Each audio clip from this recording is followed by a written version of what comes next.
Hey guys नोंथांमोनखौ आंनि चेनेलाव फिन खनसे बरायफिनबाय लोगोसे मोनसे गोदान भिडिअ लानानै फैफिनबाय। आयदाया जाबाय ग्रेड 3 नि जाखांनानै थांनाय एन्सार्स की एबा सोंनायनि फिननाय लानानै फैदों। बे सोंनायनि फिननायाव बबेबा सोंथिया गोरोन्थिबो थानो हागौ। सोंथि गोरोन्थिनि थाखायनो फिननायाबो गोरोन्थि जानो हागौ। नोंथांमोना सोंनायखौ कमेन्ट्सआव मोजाङै बुंहरबानो जाबाय जुदि गोरोन्थि जादोंब्ला।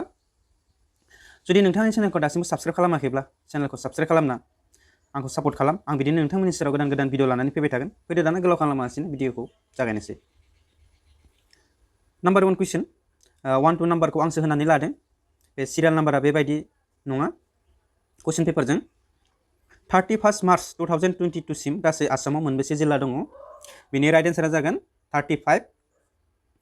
31 मार्च 2022 सिम गासै आसामाव जिल्लाया 35 मोन। नाम्बार 2 कुइसन गाहायाव होनाय हादरफोरनि गेजेराव बबे हादरा आसामजों सिमा रानलायो? अब्ला जोंहा मा नांदों नाम्बार 2 कुइसनाव इन्टारनेशनल बाउन्डारि होनना बुंदों। आसामजों बबे इन्टारनेशनल बाउन्डारि बा गुबुन हादरा नांजाबदों होनना बुंदों। बेनि राइट एन्सार जागोन भुटान। जोंहा भुटानानो मा आसामजों नांजाबनानै दङ नङा होनब्ला? बेनिखायनो जोंहा मा इन्टारनेशनल बाउन्डारि बुङोब्ला भुटान जागोन। बेनि राइट एन्सारा भुटान। नाम्बार 3 कुइसन भारतनि रायजोआ आसाम हादरसाजों मोनबेसे सिमा रानलायो? अब्ला मा नांदों जोंनि भारतनि हादरसाफोरा बा स्टेट्सफोरा बेसेबां आसाम हादरसाजों बाउन्डारि नांजाबलायदों एबा शेयार खालामदों होनना बुङोब्ला बेनि राइट एन्सारा जागोन 7। मोनस्निथा स्टेटफोरा आसाम हादरसाजों बाउन्डारि नांजाबलायनानै दङ। नाम्बार 4 कुइसन 1 जानुवारि 2022 हालागै आसामनि रां राहा मन्थ्रिया सोरमोन? अब्ला बिनि राइट एन्सारा जागोन अजन्ता नेउग। माने 1 जानुवारि 2022 हालागै आसामनि फाइनान्स मिनिस्टारा सोरमोन होननानै सोंदों। अब्ला बिनि राइट एन्सारा जागोन अजन्ता नेउग। नाम्बार 5 कुइसन पवामुक्का आरो हयग्रीब माधव मन्दिरा बबे हाजोआव दङ? अब्ला बिनि राइट एन्सारा जागोन हाजो। पवामुक्का आरो हयग्रीब माधव मन्दिरा जाबाय हाजोआव दङ। आसामनि गिबिसिन राव गोनां असमिया सावथुना मा? बेथ' जों बयबो मिथिखायो नङा होमबा? जयमति। बेनि राइट एन्सारा जागोन जयमति। आसामनि हादरसायारि दंफाङा मा? माने आसाम स्टेट ट्री होनना सोंदों। अब्ला बिनि राइट एन्सारा जागोन हलं। हलंआनो आसाम हादरसायारि दंफां स्टेट ट्री।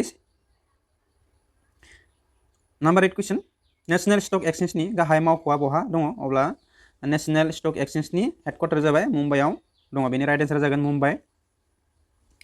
नाम्बार 9 कुइसन अलिम्पिक गेलेनाय बादायलायनायनि फिरफिलायाव बबे गाबा गैया? अब्ला बिनि राइट एन्सारा जागोन फान्थाव गाब। जोंहा फान्थाव गाबखौ अलिम्पिक गेलेनाय बादायलायनायनि फिरफिलायाव नुनो मोना। नाम्बार 10 कुइसन पेरुनि राजथावनिया बबेमोन? पेरुनि राजथावनिया जाबाय लिमा।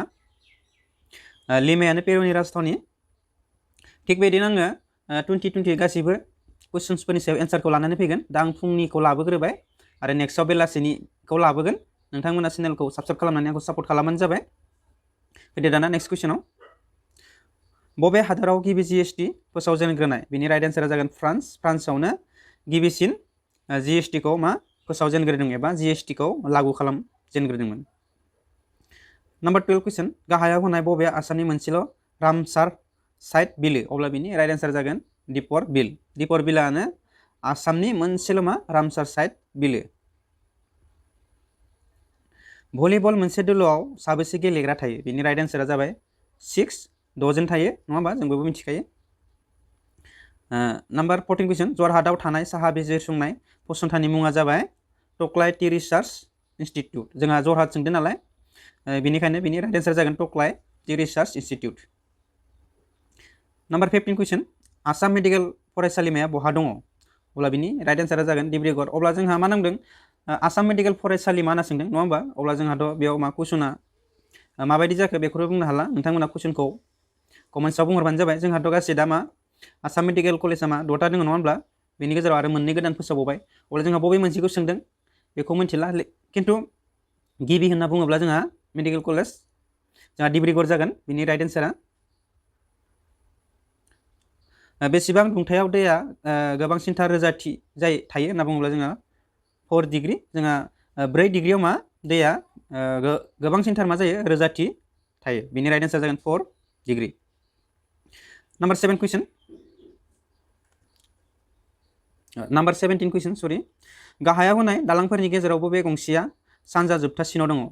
माने जोंहा ब्रह्मपुत्र एबा बुरलुंबुथुरनि बयनिख्रुइबो सानजासिन एबा सानजा बाहागोआव थानाय दालाङा जाबाय भुपेन हाजरिका एबा जोंहा मा होन्नाबो मिथियो धला सुदिया होन्नानैबो मिथियो नङा होमबा गोबाङानो कनफिउस जानो हागौ बेनिखायनो बुंखाबाय भुपेन हाजरिका सेतु एबा धला सुदिया बेनि राइट एन्सार जागोन अपसनाव थानाय बायदिब्ला भुपेन हाजरिका सेतु।